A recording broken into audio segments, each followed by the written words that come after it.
Hi everyone, today's a really special day. We have the Numark NS7III here. As you can see, it barely fits on my desk area, but we're going to do an unboxing video for you guys. I'm going to go through, take it out of the box, go through everything that comes with it. So let's go for it.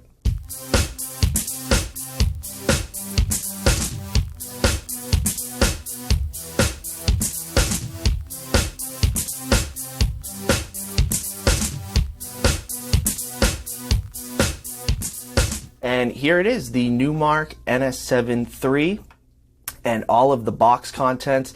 You didn't see it while I was unboxing it, but the power cord was actually taped up underneath the styrofoam that this is packaged in. So when you're taking it out of the box, you're going to want to make sure that you unpack this from the styrofoam. It's just a regular IEC power cable, so easily replaceable if you lose it.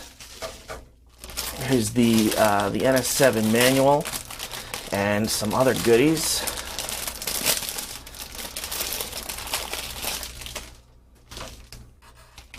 So, what we have here, first of all, this is a short USB cable. This is what you're going to use to connect the screens of the NS7III right here to the unit. So, you have your regular USB power cable. USB cable that plugs into your computer. And then the screen, here's the power cable for the screen and the USB cable for the screen. These both plug in from the screen to the NS7III. So you won't need an extra wall wart or power brick or anything to get the screen going on this. Here's your Allen wrench and your screws for the platters. We're going to put those on later.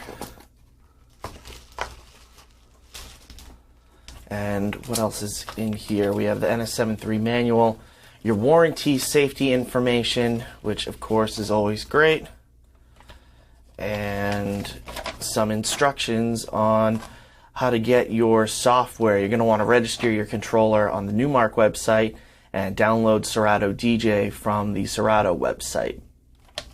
And of course plug it in and should be ready to go. Real quick, I want to unbox one of these platters just so you see what comes inside there. I'm going to need my scissors again.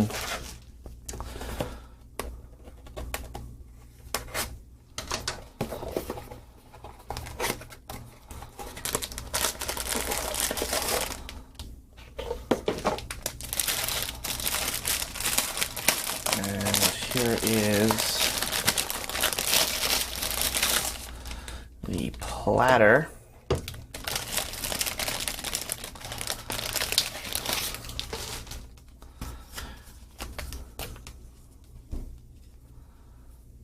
Slip mat, and of course the vinyl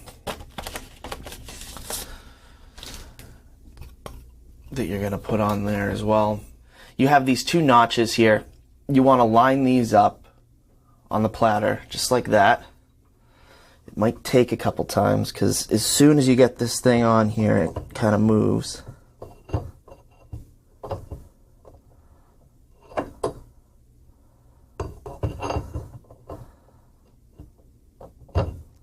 And there you go. You can see this thing will move with the sort of motor thing here as soon as it kind of locks into place. So that's on there. You get this slip mat that you're going to want to put in between the platter and the vinyl. And you can see here on the vinyl, that's the Allen wrench screw where you're going to tighten this in. And there's a little notch here on the spindle that you want to line that up with so that when you do tighten it, it has a place to kind of lock in.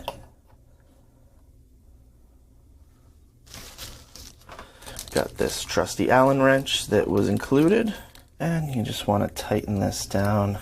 Now, you want to fasten it down, but you also don't want it to be too tight. You want you want the vinyl to kind of move freely from the platter, like when you're scratching or queuing up. You don't want the platter to kind of get stuck under the vinyl and move with it. You want them to move independently of each other while the platter's rotating and the vinyl can move. See, it's going to kind of pull it a little bit now since it's not on, but when the motor's actually spinning this, you want to make sure that the vinyl can move freely without tripping this up. So we have both of the platters and vinyl installed. They're moving pretty well against each other.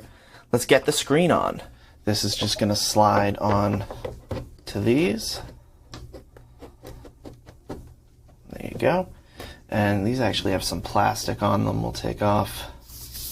The spinning vinyl platters, your effects knobs.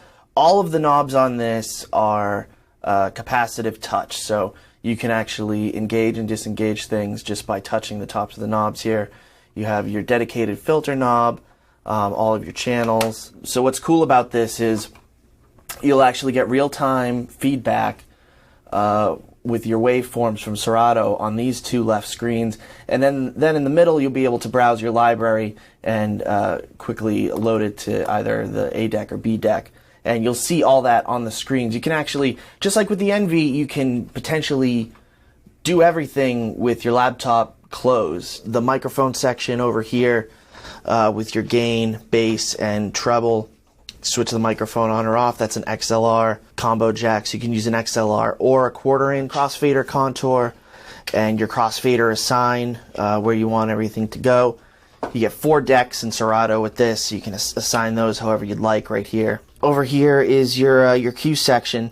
You can choose whether you want split Q on or off, how loud you want it to be, and your blend. You want your Q, your main mix going into your headphones. They kept the MPC pads. These feel awesome. They're like nice and gooey, but they're also firm enough. So if you have drum samples and you want to do some finger drumming here, these are going to be really responsive. They're the same ones that Akai puts on their MPC series. They feel really good. You have all the different modes that you can set the pads for. I took the screen off on the back here just so you can see how everything is connected. I'll unplug these. So here's a USB and the power input, and I plugged on the screen. You also have those. You can see NS7 or USB in. That actually gives you, it's like a USB hub.